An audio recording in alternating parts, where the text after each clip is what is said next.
2022년 11월의 마지막 날입니다. 11월 30일이죠. 오늘 날이 춥습니다. 오늘 새벽같이 뉴스토마토에 갔다 왔습니다. L 검거 관련된 이것저것 오늘 하고 설명하고 왔습니다. 좀 이따가 이제 시사본부, 사건본부 하러 가기 전에 지금 녹음하고 있습니다. 지금 이태원 12구 참사의 유가족 협의회가 구성이 된다고 합니다. 사실 이 정부에서 적극적으로 이런 유가족들이 자신의 권리, 자신의 여러 가지 이런 억울함과 이런 걸 풀 수 있도록 도와줬어야 되는데 이제서야 한 달이 넘어서야 유가족 협의회가 구성돼서 안타깝습니다. 오히려 또 2차 가해, 3차 가해 이런 것이 정부에 의해서 아니면 일부 쓰레기 같은 그 인간들에 의해서 2차 가해, 3차 가해가 이루어지는 게 너무 안타깝습니다. 진상이 빨리 규명되고 그들의 억울함이 풀어지길 간절히 기원합니다. 지금 관련돼서 녹취록이 경찰의 무전 녹취록이 나오고 있는데요. 이거 웃기지 않습니까? 사실 이거는 언론이 취재를 초기부터 적극적으로 했다고 하면은 나왔어야 될 얘기들입니다. 경찰의 녹취록. 이제서야 나왔다? 이게 어디서 나왔겠습니까? 당연하게도 특수본에서 흘린 거겠죠. 그러니까 슬슬 조금씩 흘리면서 수사의 방향을 자신들이 원하는 방향으로 슬슬 나쁜 짓입니다. 제가 책을 쓰고 있고 흔히 말하는 이 권력에 의해서, 나쁜 권력에 의해서 수사가 이렇게 유도되고 흐트러지고 방향성을 갖게 되는, 수사가 방향성을 갖는다는 게 참 웃긴 얘기죠. 왜? 그러면 수사를 하는 그 수사를 어떻게 하도록, 어떤 방향으로 하도록 어떤 세력이 있다는 건가요? 이게 참 웃깁니다. 웃기고 황당하고 있어서는 안 되는 일이죠. 그래서 수사가 독립적으로 이루어져야 된다는 것. 수사, 그리고 재판. 이게 전체적으로 이 수사, 그러니까 법원의 독립이라고 하는 거의 큰 틀에서 수사의 독립. 우리나라의 검사들은 완전 개판이죠. 거기에는 발톱의 때만큼도 수사의 독립이라는 거에는 이루지 못하죠. 지들 멋대로 수사하고 지들 멋대로 결론 내리고 제대로 하지도 않고, 그 못된 것을 어디서 배웠을까요? 경찰에서. 오래전에 친일 경찰부터 시작 독재 경찰, 그거의 총화가 또 검사들, 그 특수부 검사들, 정치 검사들. 요즘 입도 아픕니다. 왜? 일부 특수부 검사라고 하기도 참 민망합니다. 대통령이란 사람이 이게 대통령인지 지가 검찰총장인지 헷갈리는 정치력도 꽝이고 참 어처구니가 없는 상황. 어쨌든 그건 제가 할 얘기는 아니고, 즉 이런 결국은 국가의 권력이 수사라고 하는 그것을 마음대로 농단하면서, 이게 말이 안 되죠. 어쨌든 수사의 민주화, 민주적인 통제, 독립 이런 게 꼭 이루어지길 바라고, 어쨌든 지금 나오는 거는 녹취록이 슬슬 나옵니다. 나오는 얘기, 이임재 전 영산서장, 이 인간이 자기는 11시 이전에는 몰랐다. 근데 11시 32분에 모든 인력을 다 동원해라. 제가 애초 처음에 이 사건 터졌을 때부터 용산서장 얘가 밥 처먹으러 아니면 이 경비 이 대통령실 근처에서 시위 경비 업무를 한 후에 그때부터 11시까지 행동이 너무 이상하다. 이건 분명히 국정조사 수사로는 밝혀질 수 없다. 왜냐하면 특수본 애들이 어차피 그놈이 그놈들이기 때문에 어차피 그 수사는 얘네들한테 믿을 수 없다. 특검은 뭐 어떻게 믿느냐? 어차피 걔네들 어차피 그 밥에 그나물 들인 변호사라는 인간들 어차피 보세요. 박영수 같은 애들 보세요. 소위 특검이라고 하는 변호사 특수부 검사 형사부 검사 애들 아니면 판사한 애들이 특검이라고 해봤자 그 모양 그 꼴이고 걔네들의 실무진은 대부분 실제 현재 검찰청의 검사들이 거기다가 경찰 애들 무능한 놈들. 그러니까 근데 국정조사를 청문회 히어링으로 하는 거 좋다. 근데 그렇지 않고는 이게 밝혀질 수가 있느냐. 그래서 국정조사의 대상에 청와대 경호실부터 경호처부터 그 근처에 있어서 공간적으로 봐야 된다. 이건 어느 그 국가 기관을 하나 찍으면 안 되고 공간적으로 봐야 된다. 제가 늘 말씀드렸던 바입니다.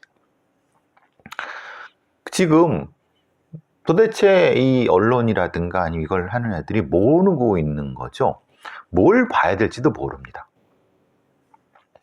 이태원 참사의 어떤 전체적인 이 지도를 그리겠다고 하시는 분이 있습니다. 한겨레 21의 류서구 기자입니다. 이태원 참사 사실의 조각을 모아 지도를 만들려고 합니다. 상당히 좋은. 국가는 어디에 있었나? 그래서 이건 이제 근데 이분도 정확히 어느 맥 포인트를 못 잡고 있어요. 사실 누구도 나한테 묻지를 않아요. 어쨌든 핵심적으로 지금 무전이 막 나오고 있어요. 무전 녹취록이. 근데 만약에 이 무전 녹취록이 초반에 나왔으면 그냥 뒤집어지겠죠. 왜? 지금 나오는 경찰 무전의 이 꼬락선을 보십시오. 즉 상황실이든 서울청 상황실이든 용산 상황실이든 관련 경찰 애들이든 다 그냥 무능하기가 그지없고 상황 파악도 전혀 안 되고 엉뚱한 얘기해야 되고 인파를 도로 위로 올려야 된다는 둥 전혀 무슨 파악도 안 돼 있는 상태에서 지령을 내리고 그것을 관리해야 될 팀장, 실장이란 것들은 전혀 똥인지 된장인지도 모르는 상태에서 하고 보고도 안 되고 이게 말이 안 된다. 그러니까 결국은 지금 말하는 거면은 지금 나오는 이거는 전체 팩트에 숭숭 뚫린 겁니다. 왜 그러느냐 하면은 개방된 통신의 무전이 하나가 아니라 여러 개가 교차되는 겁니다. 교차돼 있는데 이 특수본 얘네들이 이 일부만을 내기 때문에 이게 안 맞는 겁니다. 근데 이거를 이 무선 통신의 이 맥락이라든가 이 양상을 정확히 얘기해 줘야 될 애들, 경찰 애들은 얘기 안 하죠. 자기들이 알아도 사실 입을 꼭 다물죠. 뒤집어 쓸 수도 있고 괜히 이거 여기에 들어가면 안 돼요. 그러면 소위 말하는 민주당에 있는 그 경찰대 출신 고위 경찰인 애들, 국회의원 애들도 있고, 아니 말하자면 표창원 같은 예를 들면은 거기 국회의원도 나왔는데 진행했던 애들도 몰라요. 애들도 뭔지 알면서도 얘기를 안 하면은 이건 진짜 심각한 부분인데 사실은 모른다고 봅니다. 그리고 알아도 정확히 거기에 집중하려고 그러지 않는 것 같아요. 제가 왜 이 참사의 초기부터 그의 이제 한 달 동안 계속 민주당 내 경찰 출신들이 지금 사실은 뭔가 이상하다. 응? 뭔가 제대로 된 얘기를 안 하고 있는 것 같다. 이게 무슨 경찰대와 비경찰대 문제도 아닌데, 글쎄, 그게 의도적인 건지 어떤 건지 모르지만은, 어쨌든 얘네들이 이런 거에 대한 정확한 걸 기반으로 해야지 이것이 어떻게 진실을 규명 이런 부분인데, 사실 이거는 과거에 이 세월호 참사 때도 거의 비슷한 맥락이었습니다. 뭔가 이렇게 좀 제시를 해줘야 되는 사람들이 입국 다물고 있고, 국가수에 누구, 뭐 어떤 애들, 뭐 자칭 뭐 지가 굉장히 정의로운 뭐 얘네들도 입국 다물고 있고, 어쨌든 뭐 이 맥락을 왜 지금 이 상황에서 이 경찰 무전의 녹취록이 나오는데 이상하다. 숭숭 뚫린 것 같이 나온다. 얘들이 그래도 이게 십몇 년을 했던 애들인데 지금 이 경찰 아무리 바보들이라 하더라도 경찰. 근데 이게 가능한 얘기냐? 근데 그게 왜 그런지에 대한 설명을 안 하는 거예요. 지금 말하자면 녹취록이 나왔으니까 이게 예를 들면 녹취록이 이렇게 나왔으니까 그거를 야, 이 새끼들 봐라 이거 경찰이 지킨 건 그나마 이제 뭐 도로였지 인파 사람이 아니다 인파 올려보내 당시 차로 확보에 집중했고 뭐 이거 상황에서 뭐 상당히 뭐 사람들이 엉켜서 문제가 되는데 왜 이런 지시를 내렸는가에 대한 맥락을 분석하고 걔네들이 이걸 그 상황에 어떤 게 어떤 게 비어 있고 실제로 뭐가 이런 상황이 됐을까 이런 얘기들이 나와야 되는데 분석을 하려고 그러지 않고 거기에 무엇인가를 촘촘히 뭘 하려고 하지 않고 있는 걸 그대로 그냥 특수본 애들이 넘겨주는 거 넙죽넙죽 받아 쳐드시기 바쁘고 그러니까 이게 팩트 아니면 사실들이 막 엉겨갖고 엉망이 되는 상황인 거예요. 그거를 또 특수본 애들이라든가 이거를 이 진실을 왜곡하고자 하는 애들 아니면 이거를 굳이 쉽게 밝혀지지 않고 하는 애들은 좋다고 계속 던져주는 거. 막 던져주는 거. 제가 말씀드렸잖아요. 세월호 참사 때도 마찬가지지만 이런 대형 인재라든가 이런 굉장히 심각한 구조적이며 이게 이해하기 힘든 이런 어떤 참사들은 정보가 적어서 문제가 아니라 정보가 많아서도 문제. 그러니까 그 많은 거를 제대로 소화해서 이걸 해준 있지만 사실 안 하려고 하는 애들이라든가 고의적으로 안 하려고 하는 애들이니까 그걸 의도적으로 난장판을 만든 정보의 홍수를 만들어가 엉망. 그 세월호 참사를 겪으면서도 그걸 못한 거예요. 결국은 어쨌든 뭐 세월호 참사를 겪으면서 수많은 종편들이 배가 따뜻하게 부르는 거기에 지금의 많은 방송하는 애들이라든가 아니면 권력을 잡은 애들이니까 국회의원들 거기에 다 편승한 애들이 한둘이 아니지 않습니까? 민주당이든 특히 민주당에 또 많죠. 또 소위 말하는 이 자칭 뭐 이렇게 스피커 애들도 많죠. 이 맥락을 이해를 못하는 겁니다. 어쨌든 지금 계속 이런 거죠. 인원 통제가 필요한데 왜 이런 무전이 나왔는데 왜 얘들 반응은 이렇고 왜 이런 무전이 몇 시간대 올라가는가 이런 부분들에 대한 걸 2차원, 3차원적으로 다른 무전과 다른 통신, 전화통 이런 것이 다 제대로 입체적으로 구현이 안 되면 당연히 이럴 수밖에 없어요. 그걸 사실은 의도적으로 얘네들이 특수본이든 아니면 얘네들이 흘리는 이유도 그겁니다. 분노만 야기시키는 거죠. 즉 분노는 야기시키는데 그에 대한 왜에 대한 거는 얘기하지 않는. 그러니까 더 혼란스럽고 더 분노가 되고 더 재미지만 실제로 설명은 안 되는. 이게 이 상황입니다. 그리고 이 이임재라는 인간은 분명히 10시 32분에 지가 명령을 내렸어요. 다동원에. 이게 제가 말씀드렸지 않습니까? 7시, 8시쯤에 1시간 전에라도 다동원에 한마디만 했으면 이임재가 이 참사 상당히 왜?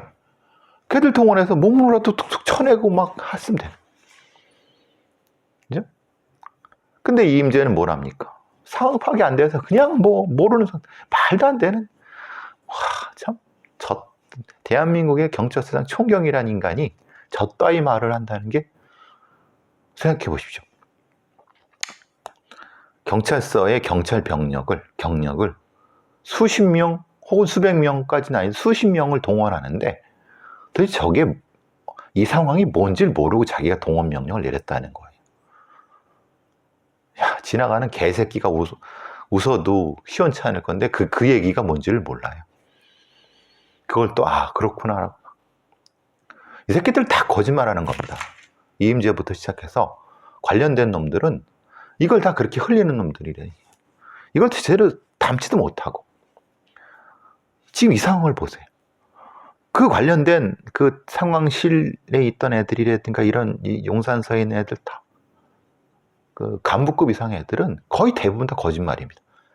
알면서도, 자기가 뭔지 분명히 압니다, 얘네들은. 알면서도 꾹 다물고 그냥 시간만 지나기 바라고, 결국은 시간이 한 달이 지났는데도 지금 도대체 무슨 진실이 밝혀졌습니까? 이따위입니다, 이따위. 그럼 기가 막히죠. 예? 언론도 도대체 똥이 된장인지도 모르고 오히려 그렇게 이끌어가는 게 더 크고, 한심합니다, 한심해. 이게 국조인지 지금 파면 이상민 탄핵, 사실 그게 중요합니까? 탄핵하고 파면하고 요구하는 거 중요하죠. 근데 오히려 대통령 자네들 자빠지고 침대 축구할 것만 계기만 만들어줬지 않습니까? 정교하지도 못하고 일관적이지도 못하고 방향성도 없어. 소위 민주당이라는 또 돌대가리 새끼들은 참, 소위 스피커라는 애들도 뭔지 몰라. 똥이 된장인지도 몰라, 이게. 이 참사가 뭔지도 몰라. 그냥 오늘 김어준 뉴스공 들어보니까 그게 중요한 게 아니라 왜 기동대를 애초에 구조적으로 박지 않았느냐. 참 한심합니다. 그것도 중요합니다. 그죠? 근데 그게 다가 아니라는 거예요. 왜 엉뚱한 소리를 해갖고. 그것이 중요할 수 있습니다. 그죠? 근데 그걸 입체적으로 그거 말고도 다른 걸 봐야죠. 그거 하나만 가지고 여기 전체적으로 규명이 되겠습니까? 뭐에 씌인 것 같아요, 사람들이. 어쨌든 오늘 제가 열을 안 내려고 그랬는데 열이 나네요. 어쨌든 이건 조금 더 정보가 나오고 유가족 협의회가 구성이 되면서 이미 시간이 늦긴 늦었습니다. 근데 이제는 정부, 행정부 은폐하려는 자들의 템포는 무시하고 독립적인 다른 주체가 진행해. 민주당의 그 놈들도 신뢰하기 힘들어요. 그거는 보조 동력으로 이렇게 해야 되겠죠. 어쨌든 요거는 더 이상 하면 제가 더 열받을 것 같아서. 자, 여러분 학자금 대출에 대해서 아세요? 사실 저는 부모 그냥 개미처럼 일만 하시는 부모 잘 만나서, 특히 모친 잘 만나서 등록금 걱정 없이, 물론 저도 이제 중학교 고등학교 때 내 형제들이 하기 싫어하지만 저는 내 모친과 같이 새우젓 장수, 호떡 장수, 여러 가지 젓갈 장수부터 전 다 했습니다. 저는 당당합니다. 근데 사실 요새 대학생들, 사실 제가 우석대 강의 나가지만 어떻게 보면 불쌍하기도 하고. 왜? 알바를 하느니 공부를 못해. 공부 열심히 하면 되지. 근데 그만큼 식비, 학비 벌고 또 취업 공부. 그러니까 이제 이런 거죠. 학자금 빚에 저당 잡힌 청춘들. 졸업 뒤에 200만 원 월급 받았는데 그 중에 학자금 대출 빚 갚는데 40만 원, 50만 원 써. 그거보다 더 써. 그리고 그들이 가는 게서 빨리빨리 빚을 갚으려고 하니까 양질의 직장이 아닌 비정규직, 질이 나쁜 직장을 가서 몇 년 고다가 다시 이게 아닌데 싶으면 이미 취업은 늦어버리고 알바 인생이 되거나 비정규직 인생이 되거나 다시 뭐 돈 마련을 갖고 공무원 시험 보려고 하지만 사실 그때 늦어. 이게 악순환이 반복되는. 그러니까 채무자가 영원한 채무자가 되는.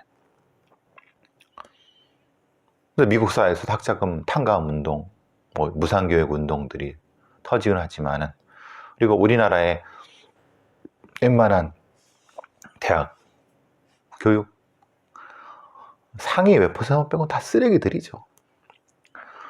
교수란 것들이 참 월급만 많이 가고 뭐 권위만 내세우고 해야지 실제로 제대로 가르치는 것들 없고, 차라리 그거 하느니 차라리 학원 가겠다. 그러니까 학위도 따야 되고, 그러니까 그 자격증도 따야 되고, 학위도 따야 되고, 다시 학원도 가야 되고, 이중삼중 사교육 죽어나는 거죠. 애들을 이렇게 기름틀에 넣고 쭉쭉 짜는 거죠. 돈을. 그 돈은 얘들의 부모로부터 나왔고, 한번 짜여진 애들은 다시 회복하기 어려운. 이게 이제 지금의 현실, 작금의 현실 아니겠습니까? 지나치게 많은 지식은 필요 없어요. 사실 그렇게 많은 지식을 가지고 대학교 나오고 대학원을 나와도 취업이 안 돼. 그러니까 거기에 맞는 지식과 일이 균형이 안 맞는 거야. 근데 이걸 바꾸려고 했는데 사교육 업체들, 사교육 관련된 그 연관된 애들, 학교와 사교육 업체가 다 같은 공생, 기생 관계들이야. 돈은 어디서? 거기서 나오는 거지. 그러니까 돈이 거기서 나오면 안 되죠.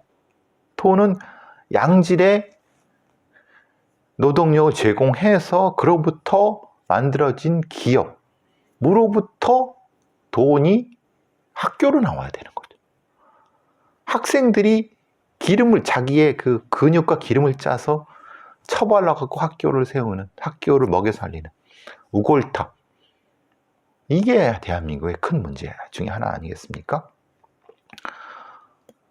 대학은 살이 피등피등 찌고, 그 중에 소수, 극소수 교수들라는 연놈들은 피등피등 찌는데, 실제로 대부분의 교육은 강사들, 비정규직이 하고, 그걸 올라가기 위해서 또 서로 처먹이고, 뭐 바르고,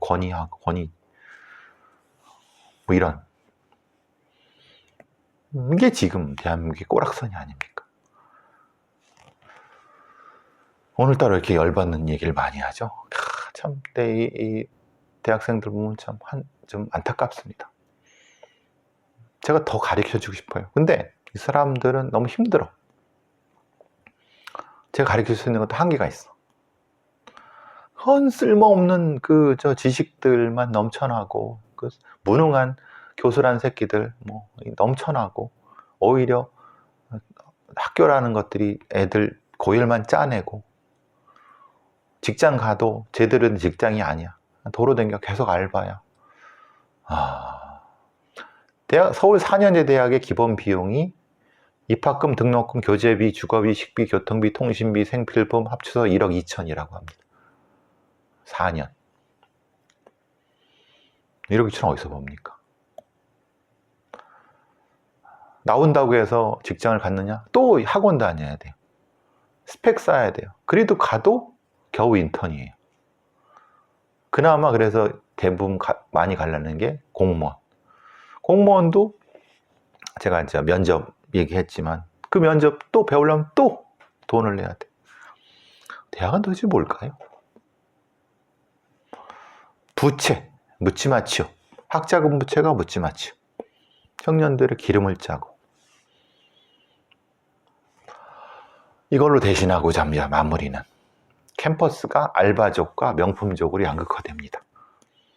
돈 있는 애들은 처벌로 다니고 돈 없는 애들은 알바로 허덕이고 또 하나 있죠. 외국에서 온 애들.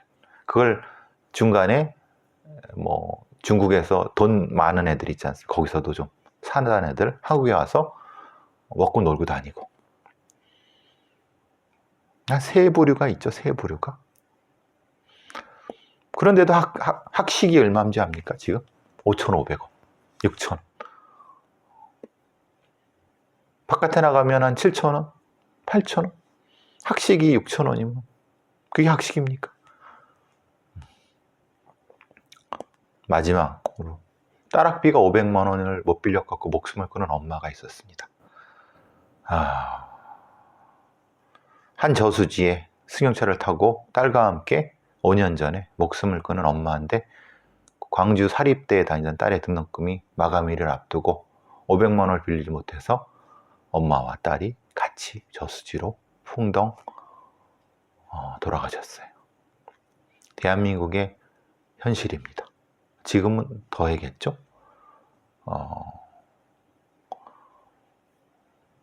대한민국에서 가장 잘 사는 놈들이 사학재단의 이사장과 거기에 똘마니들 교수놈들 아니면 거기 가족 대한민국의 한 10대 정도의 사학 족벌들이 있습니다. 10대? 15 정도.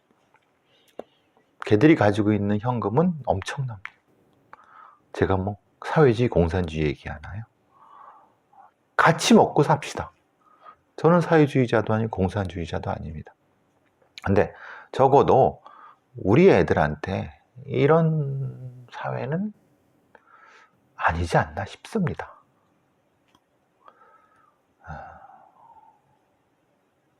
제가 뭐 심한 말 했나요? 심하면 좀 어때? 네티즌에서 내가 말하는 건데.